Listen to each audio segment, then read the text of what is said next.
ভালো না। লেখাপড়া করছিলেন? হ্যাঁ, করছি। ক্লাস 4 পর্যন্ত পড়ছি। মাত্র 4 পর্যন্ত। এখন বয়স কত আপনার? আমার বয়স 18 বছর। হ্যাঁ, 18 বছর। 18 বছর। তো এখন যদি কেউ সরাসরি আসে, খোঁজ খবর নাই, সঠিক তথ্য পাবে? হ্যাঁ, পাবেই তো। আমার সাথে যোগাযোগ করে আসবে। জায়গা জমি টমি আছে আপনাদের? আমার বাবার আছে, আমার বাবার আছে। আমার বাবার নিজের বাবার কিছু নাই। আপনারা কি আমার পাবেন? দাদার আছে। আপনারা কি পাইবেন ভাগেটাকে? হ্যাঁ, আমার ভাই তো পাবে কিছু হইলে। আচ্ছা আচ্ছা। বাপের তো অধিকার এখন তো যদি পাবে। কোনো বিবাহিত বয়স্ক মানুষ বিয়ে করতে চায়, তা করবেন? একটা ভালো মনের মানুষ চাই আমি। আমি আর আচ্ছা কিছু চাই না। যে আচ্ছা। আমি সুখ, শান্তি, ভালো মন্দ হ্যাঁ, খাওয়াতে পারবি, ভালো দুটো পোশাক দিতে পারবি। তাকে বিয়ে করবেন। হ্যাঁ, আপনার সঙ্গে কিভাবে যোগাযোগ করবে? আমার মোবাইল আছে। নাম্বারটা মুখস্থ আছে? না ভাই, মুখস্থ। তো নাম্বারটা আমার কাছে দেন, আমি দেখে বলে দিই।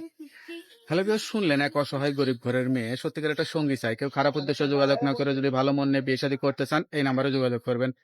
আপনার নাম্বার হচ্ছে 01979667697। নাম্বারটা খোলা থাকে তো? হ্যাঁ ভাই, সবসময় যাক, নাম্বারটা খোলা রাখবেন, নামাজ কালাম পড়ে আল্লাহর কাছে চাইবেন। তাহলে এটাই বলি হ্যাঁ, ভিডিওর সামনে আমাদের জন্য কেউ খারাপ কথা না বলে, ভালো মন হয়ে যদি ফোন দিতে হয় তাহলে দিবা। আর খারাপ কথা আমরা বলেন না। সেটাই। গরিব ওকে, হইতে পারে কিন্তু ভিতরে মানবতা আছে। সেটাই সেটাই। তো আপু ভালো থাকেন, আমরাও দোয়া করি আপনার মনে আশাটা পূরণ হোক। আসসালামু আলাইকুম।